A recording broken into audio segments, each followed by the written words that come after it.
Greetings, welcome back to Black Bear News, where we are covering the biggest news story of our generation, and possibly the history of human beings on planet Earth. That would be the sixth mass extinction. Eek! Extinction! That sounds scary. Guys, can you stop talking about this? Because it's getting in the way of, like, it's like killing my business, you know? Like, this is just, you know, my business model is built on growth and the promise of a happy future, and everything's getting better, and, you know, technology is thrusting us forward into this wonderful new life where everybody's going to be able to do everything they want to do at any moment, and it's going to be so amazing. I want that future too, but unfortunately the reality is that it's not going to happen unless some major changes take place, and those changes are going to be painful, whether we decide to make those changes or those changes are imposed upon us. Someone linked the Extinction Rebellion in the comments. Thank you so much. This is from a page called extinctionrebellion.org/mobilize. So I'm going to link this below. If you all want to check this out, you want to put your email address in here for blog updates, and there are links to other pages and general information in here, so please check it out. I fully support Extinction Rebellion. I fully support rebelling against extinction that we are currently engaged in bringing upon ourselves. But I'm going to get into some climate change news, the scary stuff,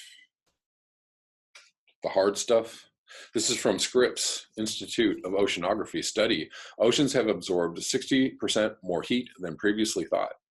Team led by Scripps and Princeton University scientists use oxygen and carbon dioxide measurements to infer ocean temperature increase 60% more heat than previously thought. For each of the past 25 years, the oceans have absorbed an amount of heat energy that is 150 times the energy humans produce as electricity annually.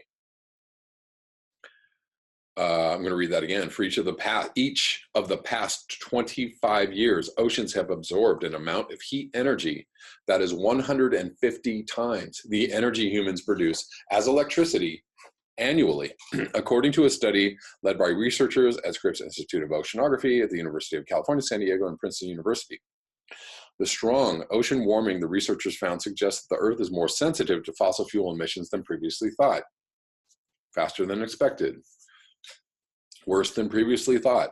Study lead author Lore Resplandi, a Princeton assistant professor at geosciences, said that this estimate is more than 60% higher than the figure in the most recent assessment report from the United Nations Intergovernmental Panel on Climate Change. The study appears in the journal Nature November 1st. Imagine if the ocean was only 30 feet deep, said Resplandi, a former postdoctoral researcher at Scripps Oceanography. Our data shows that it would have warmed by 6.5 C every decade since 1991. In comparison, the estimate of the last IPCC assessment report would correspond to a warming of only 4 C every decade. Only 4 C, is that all, guys?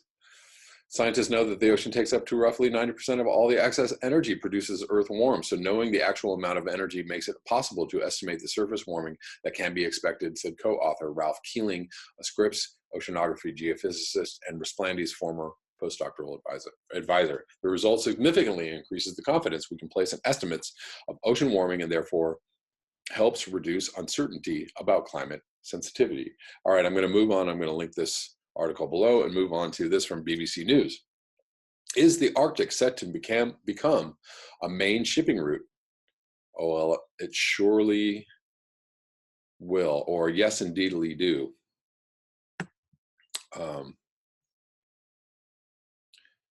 As Ned Flanders used to say.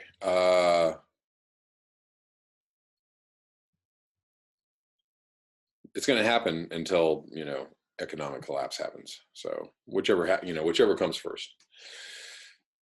Climate change is increasingly opening up the Northwest Passage, pardon me, y'all, an Arctic sea route north of the Canadian mainland. Could it herald an era of more cargo shipping around the top of the world? Back in the 19th century, there was a race to map and navigate the Northwest Passage through the Arctic Ocean as a shortcut between the North Atlantic and North Pacific.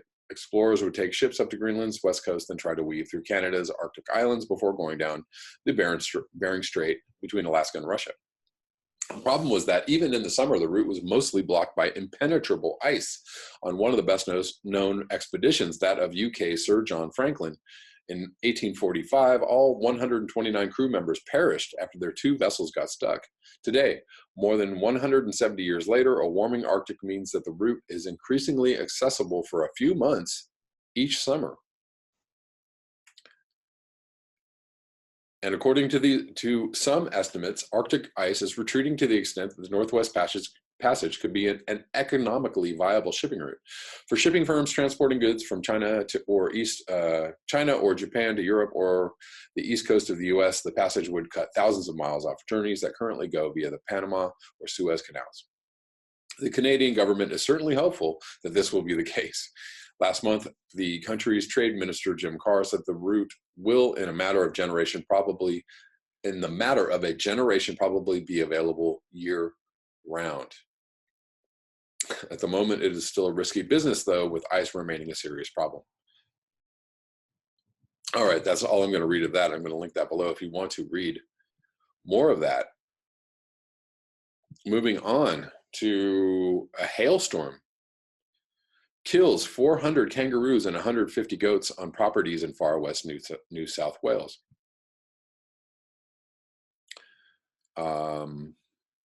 This is from ABC News Australia. A flash storm that ripped through parts of drought-ravaged far west New South Wales has left a trail of death and destruction for 2 grazier families. Up to 400 kangaroos were found dead on Avondale Station near Broken Hill, with the neighboring property left to clean up over $20,000 worth of dead stock. Tegan Lanford, who said what began as joy and elation over the much-needed rain later turned into utter disbelief. Tegan and her husband David own Katank Station, 30 kilometers east of Broken Hill. The Langfords, like many grazing families in the far west, were desperately waiting for the rain that lashed the region a week ago. They did not know, however, that with the rain came a hailstorm that killed more than 400 kangaroos and 150 goats. We received 18 millimeters of rain at the house, which we were over the moon about. But it wasn't until a couple of days later that we realized how bad the damage was, she said. We were out mustering a paddock that was next door to our goat paddock when we started to see dead roos and goats for no reason. Ms. Langford said the hardest part was facing the financial loss after enduring the hardship of a dry winter. Each fully grown Boer goat is worth up to $150 and could weigh in at 36 kilograms. And to finish up this video, can I do this quickly? That's the question. Probably. This is from the Arctic News. This is their latest post from November 4th, Doomsday by 2021. The Doomsday Clock by the Bulletin of Atomic Scientists constitutes a potent symbol of the danger we're in.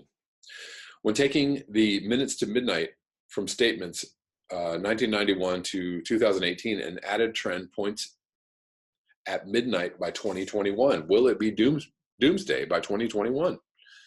So they keep on moving the clock closer to midnight. The 2018 statement said that the world leaders failed to respond effectively to the looming threats of nuclear war and climate change.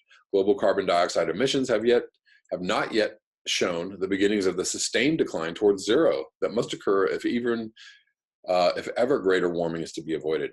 Recently, Faith Birol, IEA executive director, said, "We expect energy-related CO2 emissions will increase once again in 2018 after growing in 2017.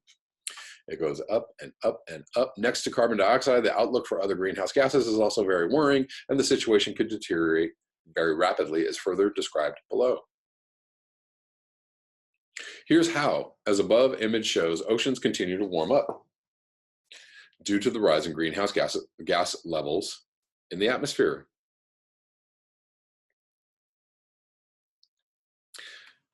The image on the right shows sea surface temperature anomalies as high as 7.1 C or 12.7 Fahrenheit in the Bering Strait at the green circle on October 15th, 2018. Warmer oceans result in stronger cyclones. The next image on the right shows that Typhoon U2 was forecast to reach an instantaneous wind power density, WPD, as high as, I can't even read this equation, I don't know what that means, but anyways, and wind speeds as fast as 268 kilometers an hour or 167 miles per hour at the green circle.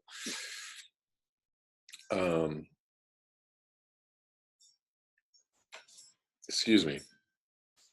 i.e. at 1850 degrees north, 124 degrees east on October 30th, 2018. Cyclones can suddenly push huge amounts of salty warm water into the Arctic Ocean. The danger is that a strong influx of salty warm water into the Arctic Ocean could trigger destabilization of hydrates and sediments, resulting in massive eruptions of methane from the seafloor of the Arctic Ocean, as described in earlier posts, such as this one. This methane could cause temperatures to suddenly rise strongly at higher latitudes of the northern hemisphere, speeding up decline of sea ice and permafrost and further deforming the jet stream. This could trigger even more extreme weather events, in particular storms, flooding, heat waves, and fires across the northern hemisphere that could devastate crops, take down power grids, and threaten meltdowns of nuclear power plants. Recall that power plants in northern Europe had to close down this summer because the water that they used to cool was too warm.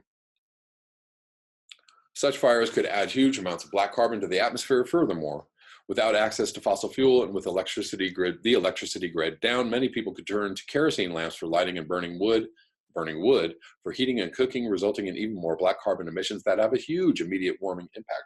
I'm going to read an article about Trump being behind the whole burning wood thing. Meanwhile, the aerosol masking effect associated with another type of aerosols would be reduced as industrial activity would come to a standstill, further driving up warming. The prospect of such a sequence of events makes a doomsday by 2021 warming appropriate. The accumulated impact of various warming elements is illustrated by the image on the right.